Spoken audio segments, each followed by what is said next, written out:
कामचोर बहू। कांता बहन की दो बहुएं थीं, बड़ी कल्पना और छोटी प्रिया। कल्पना का जैसा नाम वैसा ही काम। सारा दिन कल्पनाओं में रहती, ना कोई काम करती न कोई धाम।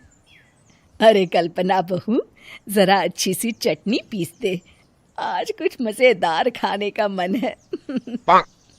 पेट में जलन हो जाएगी माँ जी बुढ़ापे में, और वैसे भी मेरा काम करने का वक्त शाम का है, अब प्रिया को ही बोल दो। इतना कहकर कल्पना वहां से चली जाती है। कांता कल्पना के ऐसे रवैये से काफी परेशान रहती हैं। मैं बना देती हूँ माँ चटनी, ऐसा बोलकर प्रिया माँ को चटनी बनाकर प्लेट में खाने को देती है कि तभी वहां कल्पना आ जाती है। अरे वाह चटनी, जरा चख कर तो देखूं, बड़े दिन हो गए। अरे नहीं बहू, तू तो रहने ही दे चटनी खाना, पेट में जलन हो जाएगी।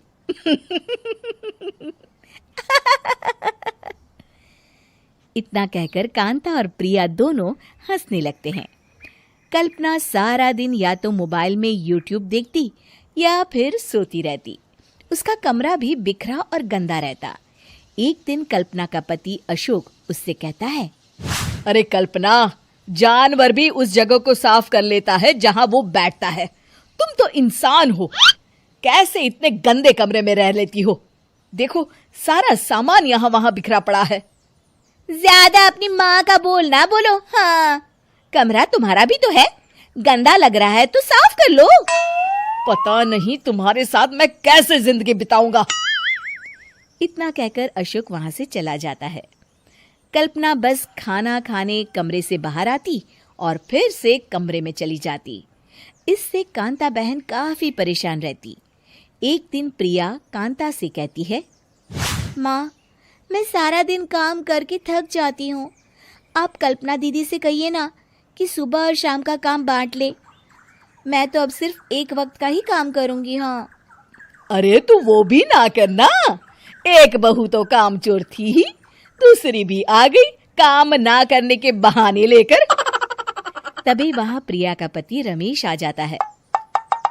माँ, मैं देख रहा हूँ भाभी कोई काम नहीं करती, प्रिया सारा दिन घर और रसोई का काम करती है, अब कुछ करो ना माँ। कांता मन में कुछ सोचती है और कल्पना के पास जाती है। कल्पना फोन पर मेकअप करना देख रही होती है। कल्पना, तुम सारा दिन बस मोबाइल देखती हो, घर का कोई काम भी कर लिया करो।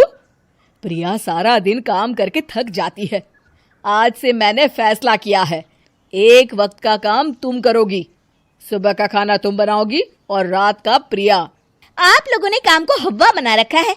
अरे पता नहीं थोड़ा सा ज्यादा काम करने में आप लोग घबरा क्यों जाते हैं। और हाँ, बहुत ज्यादा प्रिया की तारीफ मत करिए मेरे सामने, बड़ी बहू तो मैं ही रहूंगी। मैं कुछ नहीं जानती, कल सुबह मुझे वक्त से खाना चाहिए, रसोई में आ जाना, वरना कल से तुझे खाना नहीं मिलेगा। अगली सुबह कल्पना रसोई में नहीं आती है। वो देर से सोकर उठती है और बाहर आकर कहती है, अरे भूख लगी है, आज खाने में क्या है? इतनी देर हो गई, आज किसी ने मुझे उठाया भी नहीं, पता नहीं कहाँ है सब। कल्पना को घर में कोई नहीं दिखता। वो रसोई की तरफ जाती है जहां बड़ा सा ताला लगा होता है। अरे रसोई में ताला? ओ, मैं तो भूल ही गई थी, माँ ने आज से सुबह का खाना मुझे बनाने को कहा था। हे भगवान, इतने लोगों का खाना बनाना क्या आसान है? तभी घर के सारे सदस्य बाहर से वापस आते हैं।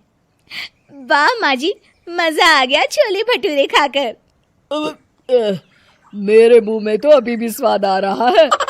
अरे कल्पना, तेरे भरोसे रहते तो हम तो भूखे ही रह जाते। कल्पना को बहुत गुस्सा आ जाता है।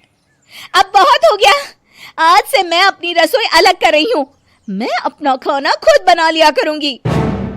कल्पना अपनी रसोई अलग कर लेती है, पर आए दिन उसका देर से उठना और काम न करने की आदत से वो भूखी ही रह जाती थी।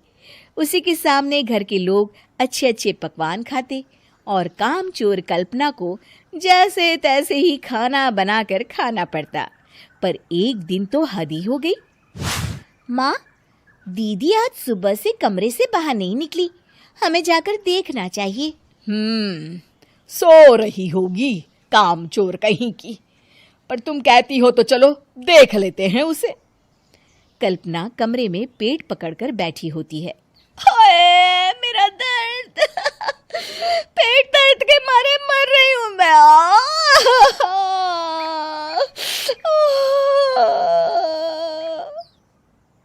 अरे दीदी, क्या हुआ?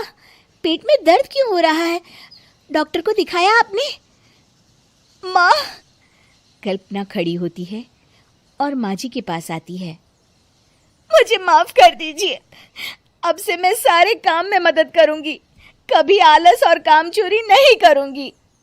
हाँ वो तो ठीक है, लेकिन अचानक क्या हो गया जो तू काम करने को तैयार हो गई? काम चोर कल्पना।